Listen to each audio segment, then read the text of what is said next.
David, Nasby, welcome to 𝗥𝗲𝗄𝗡. I'm Dan, this is 𝐂𝐿. We're delighted to have you on the channel and to tell us about your experience. So what country are you in right now and where?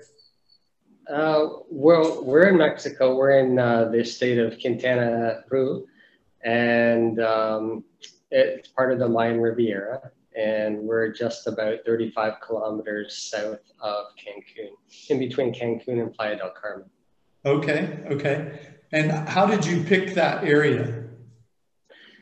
How did we pick that area? Well, yeah, a big part of it was watching YouTube videos, and I'm not sure if you're familiar with Tangerine Travels, but if it wasn't for their videos, we probably wouldn't have ended up here. But when we decided to come to Mexico and spend the winter here, we wanted to land in Cancun and spend some time there because it's easy, a lot of flights, and we knew the area a little bit from being here before. But our intention was to go to Mérida or somewhere else after a couple months. And instead we decided to come to Puerto Morelos, which is where we are now. And we love it here. It's a great place to spend this time during COVID because it's very small, it's very safe, everything's open and outside, so it's very easy to find restaurants that are outside. And in terms of entertainment, there's a lot of things around, but because we're working 5 days out of the week and we're trying to be extra careful about our health, really we've stuck to just going to the beach and going to restaurants on the weekend. We only go to ones that are completely outside and a lot of distance between tables. Wow, sounds like you're being very smart about it. So good for you. Okay, good. So now, in addition to the concept of working remotely, people are interested in, so you guys have come down for the winter, if you will. Maybe you don't have a hard exit date other than the 6-month visa, but people would be interested in, you know, heck, if their home is wherever their computer is, if they want to come down to Puerto Morelos or somewhere else in Mexico, you know, what would their expenses be? And so would it be okay if we talk a little bit about what your monthly expenses are there in Puerto Morelos? So, yeah, absolutely. Go ahead. What's your rent, maybe, to start with? Well, we're at an Airbnb right now, and we're paying a little bit more than you need to pay, although it's quite good for this time of year because of COVID. But we feel the need to have 2 separate rooms in order for us both to be doing video conferences at the same time. So we've actually got, we've got 2 bedrooms here and a large living room. It's more space than we really would need ordinarily. But we're paying just over $1,000 Canadian. So US, you take about 25% off of that. So somewhere 700 and something, 750 a month for that. And that includes everything, internet, water, hydro, every single thing. We just pay that one amount and that's it. Okay, so it's all utilities included, okay, good. And you're saying if, did you do additional research? It sounds like you know you could maybe get a better rate if you did something else. Have you looked into other rates around you? No, we haven't. We're quite happy with this place here, and the hosts are really good to us. So, and we never, I mean, we didn't know that we'd be here for 4 months in this place. Actually, it's been 3 now, and it may end up being 5 or 6 because I don't know if you've heard about the situation in Canada, but maybe we'll get into that later. But we were thinking spend a couple months here, and then we'll go to Mérida and spend a couple months, or maybe we'll go to Campeche. But right now it's seeming less likely just because we need to be, well, we're concerned about our health and not being exposed to others in enclosed spaces, but also having to be available for work and not being able to miss out on that. Yeah. Okay, good. And so what about like other expenses? Maybe like how much are you spending per month on groceries and that sort of thing. Yeah, I guess, sorry, I rambled a bit in the last one. Just to finish that thought, yes, you can definitely pay less here. The way to do it, as you know, and you have some really good videos on the subject, is you come down for a week or two if you got the time, scope out the area, scope out the neighborhoods, and get a private deal with someone, and you're always going to save at least a couple $100 a month on that. But it just wasn't worth the risk to us if things didn't work out in a situation like that. In terms of other expenses, groceries, that's one of the things that's cheaper down here than in Canada. You know, fruits and vegetables, well, everything, especially meat, alcohol is way less than in Canada. So we're spending about, including food and alcohol and dining out, about $575 per month Canadian is what we spend, which is less than in Canada for the same. So it's all Canadian that you talk about, Yeah, it's great. I can convert it. I'll convert it on the screen here so people can see. And so how much do you spend on local transportation getting around town and that kind of thing?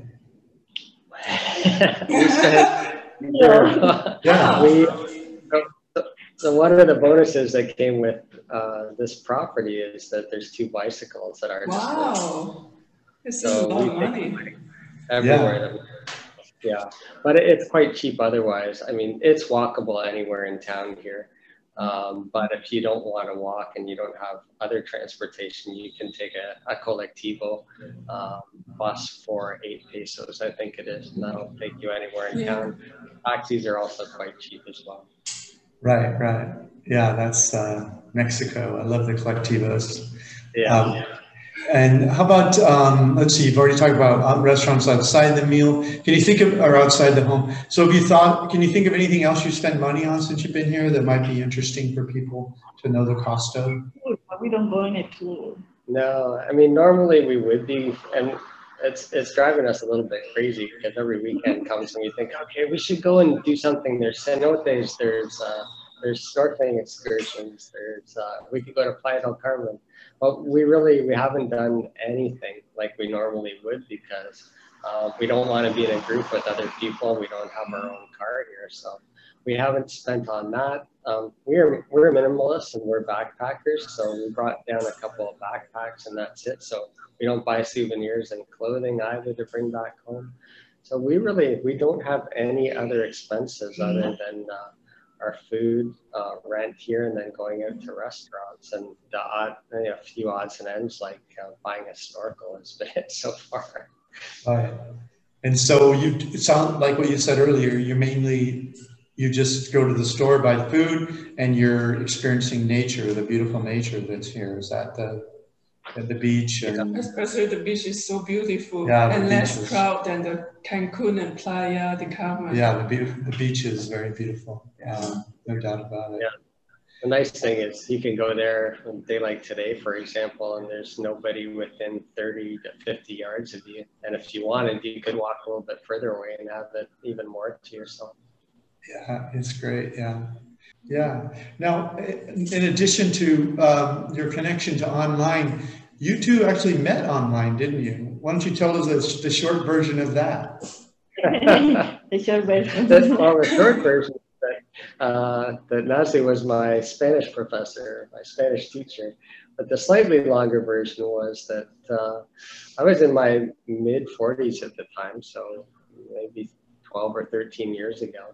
And I wanted to learn Spanish, and I took a 3-month course at a community college in my hometown in Canada where I live. And then after that, went to Cuba for a week and thought, yeah, I'm going to be able to speak Spanish. This is going to be great. And of course, you realize how little you know and can't really communicate hardly at all. So I got back and I talked to a friend of mine, and I said, he had been traveling to Colombia fairly frequently, and I asked him, do you know anybody who would like to practice English and Spanish with me? He said, yes, I met this woman. She was really nice. We had dinner or lunch. I'm not sure what it was. You and Andy. Yeah.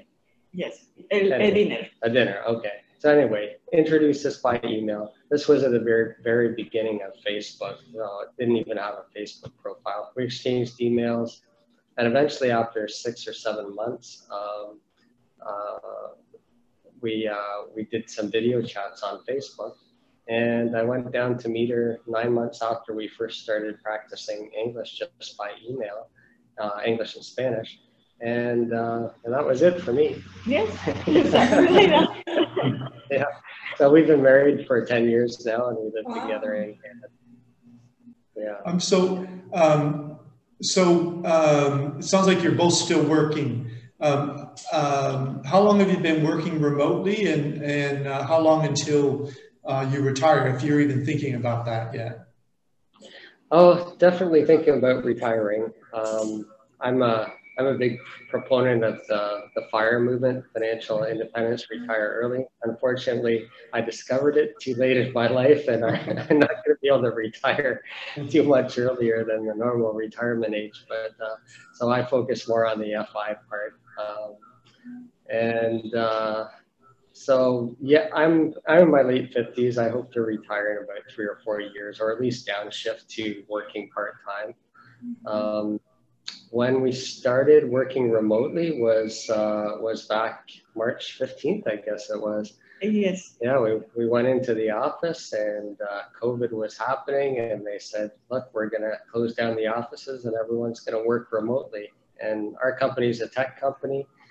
We moved online immediately the next day and haven't looked back. So that's what we've done. And it came to October of this year, and we started thinking, well, we don't want to be locked in our homes in Canada for a winter, and this is the first opportunity we've ever had to travel more than a couple of weeks at a time during vacation. So it's not ideal, but in some ways it may be the only chance we get before we retire to be able to pursue this option of working remotely in a different country. So we went for it, and that's how we ended up in Mexico here. And the other thing is that the beginning we thought that was just a try, just to see if we really like to be like working remotely. It's like preparation for the future is we really want to do still working, and in my case, still working. And working remotely. Yes. Yeah, exactly. Yeah, that seems to be, there's a world opening up more recently because of COVID. A lot of people are able to work remotely. Most everyone in my family who's still working now works remotely. And so the world is opening up. Once you're not going into a cubicle somewhere, but you're working at home. Home is a state of mind as much as it is a geographical location. So, yeah. Yeah, it really is. And, you know, our limitation really right now is only trying to stay in a time zone that's pretty close to the one at work. And that's another reason why Cancun and why Mexico is ideal. Also, Mexico is very open to tourism. They have an amazing tourist visa, as you know. There's very few places in the world that you can go right now, especially get a 6-month tourist visa on arrival without having to renew it. So it's the perfect location right now. And so what about safety? People are always mentioning Mexico in terms of safety. I don't have a negative experience myself, but what's your perception of safety in Mexico? Well, what's your sense here, sweetheart? What do you think? For me, I think that it's pretty safe, at least in our experience. It's like we haven't had like some kind of bad moments. Everything has been like normal for us. Yeah. Sometimes I feel it's like if you go to other countries or even it's like you feel, because you know things happen everywhere in the world. Yeah. In the country where you live happens things too. Sometimes like I feel safe. It's like also we are not, you know, in every country there are like tourist areas, there are like normal areas, and everything depends where you go. It's like if you know that this area is whatever, it's like, you know, someone tells you before. It's like, you know, because when you want to travel, you research and you see, okay, I can be this and this. Usually, we don't go to this area like, okay, but since you can have bad moments, we try all the time to go to the area that we feel and we research that, okay, it's safe to be there. It's like we went to Mexico City, and for us was the entire city, and we moved in the city in, we took buses. Yeah, we took the bus, the subway, yes. Everything in Mexico City. We feel like confident. It's like we were in downtown, like everywhere, several places. Yes, even in the evening. Yes, no. It depends where you go. We feel quite safe here, and my gauge of relative safety is the cell phone test. So if you see people walking around with their cell phone in their hand, or especially if you see, usually it's women with the cell phone sticking out of their back pocket, if you're in a place where you see that, then you know that the petty crime and the relative safety is quite acceptable and quite good, and that's what you see here in Puerto Morelos, where we are. Oh, cool. And I think that also some places have some kind of reputation, you can say that? Mm-hmm. Yes, like happened when we went to Barcelona or Madrid. That people say, okay, be careful with the pocket. It's like, and you were okay, I had to be careful with that. Even no matter where you go, it's like you can be in the tourist area, but you are prepared for that. Yeah. It's like, it depends on. When we're in Colombia and in my wife's neighborhood, when we stay there, she doesn't let me out at the house at night. And if I go down to the grocery store, she's got to be there with me. So I'm allowed to go out here. So it's much safer than where Nazli's from. What part of Colombia are you from, Nazli? We've spent a little bit of time there. Yeah. Oh, have you? Oh, that's nice. I am from Barranquilla. It's the same city where Sofía Vergara was born. I don't know if you had heard about that. And also Shakira. Both of them were born in the same city. Oh, I see. Yeah, we've been to Medellin, Bogota, Cartagena, and Santa Marta. Santa Marta. And one more city is between the Colombia and Ecuador. Oh, on the border, yeah. We go to see the church on the... That church is famous on the border. Yeah, I can't remember the name. Yeah. Barranquilla is in the middle of the two cities. Like, we are close to Cartagena, it's just 2 hours by car, and 1.5 hours also by car if you go to Santa Marta. Yeah. Oh. It's really close. It's a big city. Yes, it's where the famous carnival in Colombia. Oh. No carnival. No carnival. Yes. That's actually Carnival week right now, isn't it? Is that right now? This weekend? Was Saturday? Yes, would be in these days. Mm-hmm. Yeah. Not carnival because I think that it's around the world. Yeah, it's we've enjoyed ourselves in Colombia. It's a beautiful place. It has some of the scenery is the most beautiful in the world. I mean, it's a very amazing place. Yeah, the northern part of Colombia and the south of Ecuador, that might be the most beautiful nature in the world. I mean, those rolling hills with the farms and it's just gorgeous up there. So that's an area we haven't been yet in the southern part of Colombia. This is all up in the northern coast where we've been. Which part? What did you think about Medellin? Did you enjoy it there?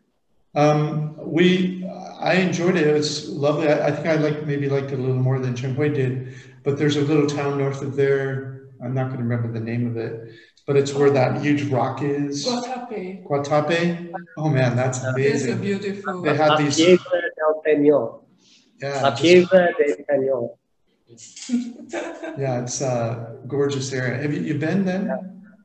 Yeah, we went there for 1 week to Medellin, and we went on a day trip to see Guatapé, and we climbed up to the top of the La Piedra.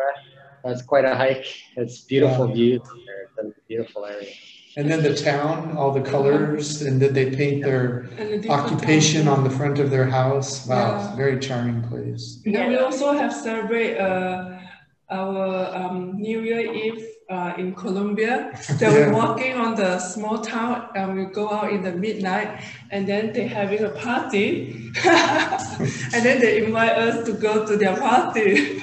Yeah, what town were we in? Do you remember? I think it's called Negro something. It's a thing. I can't Black remember. something. I don't remember what the second word was, but we were just walking along and this man was walking, coming out of like an alley, and he heard a bunch of noise, and they were having a party back there, and he's like, "Come on into our party." So he went in there, had a really good time. Yeah. And I think no one was doing like this. it was a small town. It was a nice family.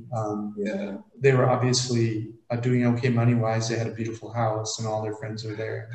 Very charming. That's very cool. That's Colombia. You know, the people there are so nice.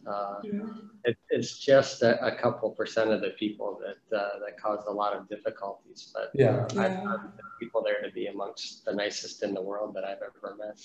Yeah, and it's like anywhere, whatever percentage that is, very low of the people creating problems, and you just have to be smart about your time and what time you're out and what's happening around you all the time, that kind of thing. Don't be a target, but and I'm not saying that Colombia is worse. And I mean, to me, the U.S., maybe in Brazil, are probably two of the toughest places that I've been. I would say Colombia is,